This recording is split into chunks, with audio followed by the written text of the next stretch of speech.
Okay, this is part of our advanced acupuncture. Let's now go to needling techniques and cultivation.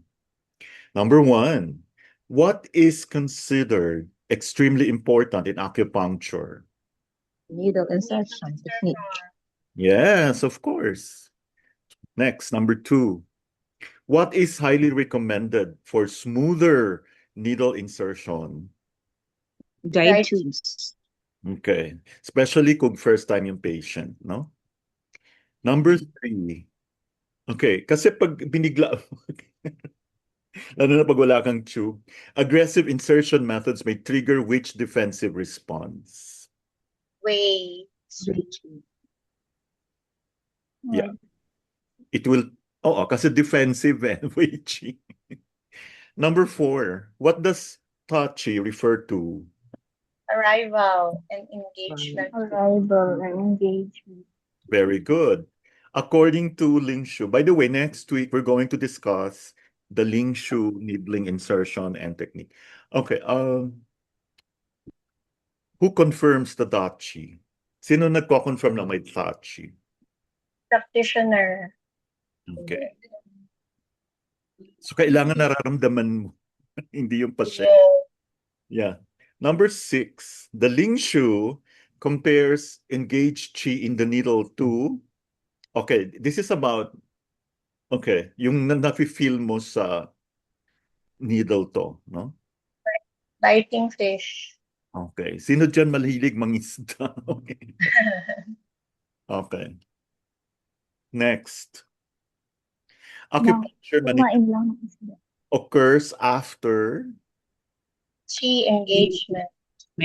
qi engagement. Engagement. Pag walang qi engagement or tachi, do not manipulate the needle. Okay, number eight. Hold the needle like a tiger firmly in one's grasp. Appears in which classical text? Ling Shu. Legendary talaga si Ling Shu. Number nine. Sensation traveling up the channel after needling indicates Correct channel. Transmission. umaakyat siya sa channel. Okay. Number 10. Checking the pulse after insertion helps determine Whether intention affected the channel. okay, so that means you have to check the pulse. Okay. Number 11. Which needling category aims to rid weakening pathogenic factors? This will be discussed maybe at more length next time. Tian. Yeah, TM. Yan. Number 12. Which category relates primarily to the kidneys? Hui. Hui. Hui. Hui. Hui. Hui ba? Hui. Okay, number 13. Which needling category invigorates the young? So wala na tayong hui, wala nang qian, dalawa na lang. Chuang. Paano ba yan? Chuang. Of course. Okay, number 14. Scraping upward on the needle handle. Generally, so bakit mo scrape upward? What does it do? Tonify. Tonify mo. Okay, pag in-scrape mo naman downward on the needle handle, Sedates. siyempre sedates or disperses. Okay, we don't know tween. Okay, wala pa tayo niyan. Well, we will also take this up in the future. Which Tuina-derived needling method involves lifting and thrusting? Na. Alam na. Okay. Na. Na. Number 17, rapid actions with lifting and thrusting are generally used to Reduce. Rapid. Reduce. reduce. Rapid kasi mabilis. Okay, nakita niyo yung iba, kasi parang tinatanggal. Rapid. Twirling and the rotating techniques are called. Ay, walang alam. Cha. Cha. Ay, cha. Cha. Okay. Cha. Cha. Okay. Number 19. Which technique is commonly used to scatter external conditions? Cha. Yeah. Okay. Cha. Okay. We will discuss this at more length next time. No? Next, number 20. Which technique involves scraping the needle handle with a thumbnail? Uy, ginagamitin mo yung thumbnail mo. Oh. Kwa. Kwa. Wow. Wait. Okay. Chu. Advanced na to, pero dapat alam natin to. No? Okay. 21. Which technique breaks up P obstruction, especially yung mga painful obstruction, no? So, there is a technique para mabilis maalis yung pain. Pi. Pi. Okay. High. Next, flicking the needle handle to quicken blood is called. Tan. Flip. Okay. Tan. Tan. Which point is specifically mentioned for flicking to enhance blood circulation? Spleen 10. Yeah, spleen 10. If you flick, Like parang pinipitik-pitik, no? Okay. Next, 24. The Fey technique is especially useful when. when chi is difficult to obtain. Wow, alam na alam. Okay. Fey technique is useful when chi is difficult to obtain. We will discuss that some other time. So in the meantime, it's enough that we know the term. Small circles during the Poon technique are generally. Tonifying. Okay, tonifying. Okay, small circles, tonifying. So large circles, ano? Sedating. Dispersing. Disperse Dispersing. or sedating. Okay. Wow, tapos iba-vibrate mo yung needle toward the patient's left. Tonifies. Ano ba yung left talaga? Yang. Yang chi. Chi. Okay. Yung mga nang. Left. Yang. Oh, ang dami nating hindi masyadong ano. The An technique stabilizes. Okay. Chi na point. Chi in a point. Wow, Google. Okay. Chi. It stabilizes chi in a. Hula. Ayaw mo ma-disperse yung chi. Next, number 29. Sweeping the hand toward the point during twirling is used for. Tonification. Tonification. Okay, this one is very important. Which insertion angle is most commonly used for body points? 90. 90 degrees, perpendicular. Okay. Oblique insertion angles are commonly used in. Delicate thoracic area. So, dapat oblique yan ha. May nakita akong ano, hindi talaga oblique. Ang lalim pa. Good luck. Next, transverse insertion. Yung parang halos naka-ano. Is commonly used for. Scalp and Oh. face.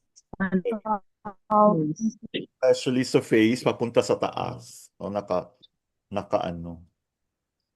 Lifting. Thrusting. Lifting and thrusting is also known as. Okay, nobody knows. Cha. Teacher. Cha. Teacher. Teacher. Okay, thrusting. Pag nag-thrust ka, yung hina talaga ng internet. Okay, thrusting generally has what therapeutic tendency? Tonifying. Toni Uh, yeah, the answer Tonify. tonifying. Okay, thrusting, ang opposite, lifting. Okay, pag nag-lift ka, what are you doing? Sedating. Sedating. Disperse. Sedating or dispersing. Okay. Tonification methods are primarily used for, of course. Answer, deficiency conditions. Deficiency condition. Number 30, Efficiency. Deficiency condition. during tonification, remember this, insertion is classically performed during, so pag tinotonify mo yung patient, yung point pala. Hindi, Kailan mo siya i-insert? Inhalation. Inhalation. So you have to ask the patient, inhale, diba? Sabay tuso. Yeah, very good. Okay, 38.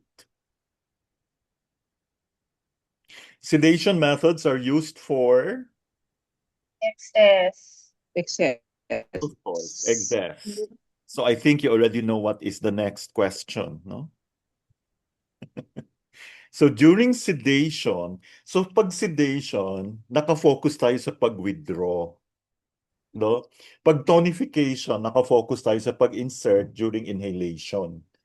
Ngayon, during sedation, when do you do the withdrawal?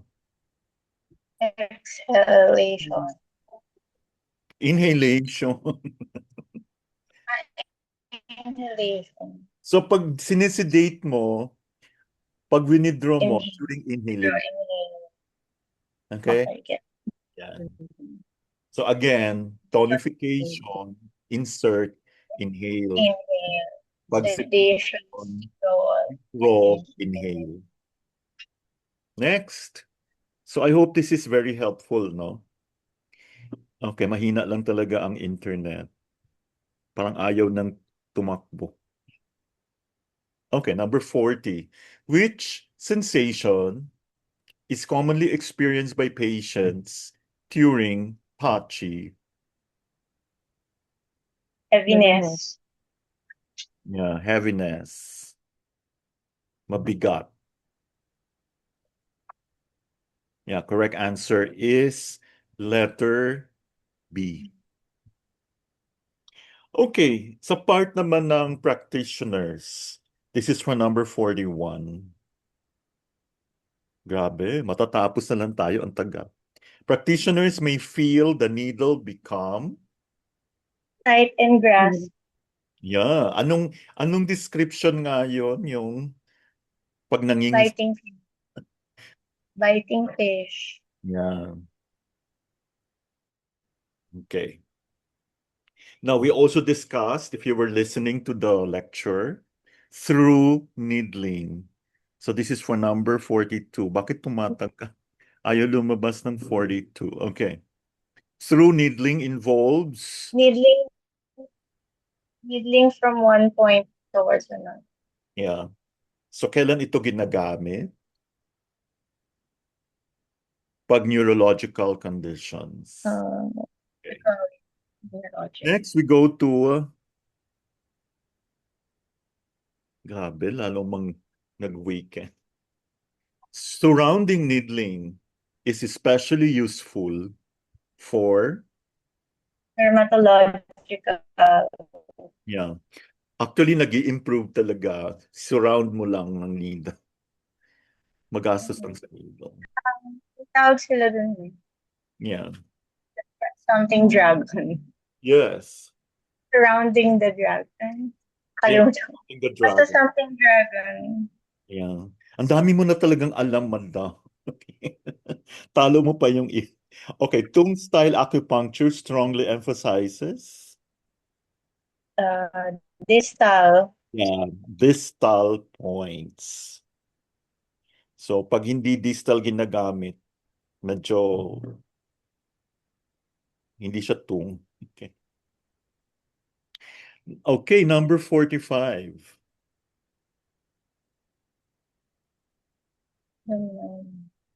Ang tagal. Okay. The mind leads the needle refers to B. Ano ito?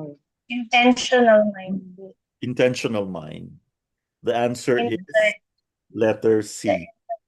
Mhm. Nine. O, diba? I hope all of the practitioners have this kind of Shen. No?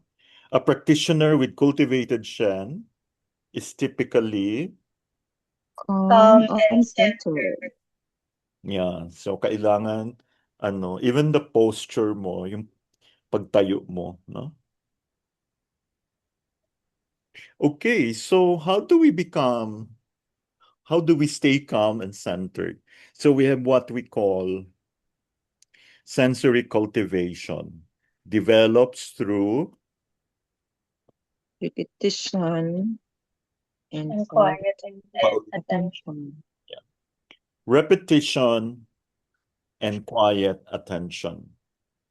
Next, number 48. Tagal. Grabe. Traditional schools teach regulated breathing to improve precision and stability. Stability. regulated dapat yung breathing mo, no? Para medyo precise yung pagtusok. Okay? Now we go to 49. We're almost done. It's just that the internet is not cooperating. Grabe.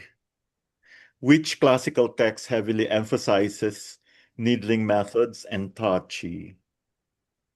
Ling Shu. So next week we're going to focus, or we're going to talk more about Ling Shu.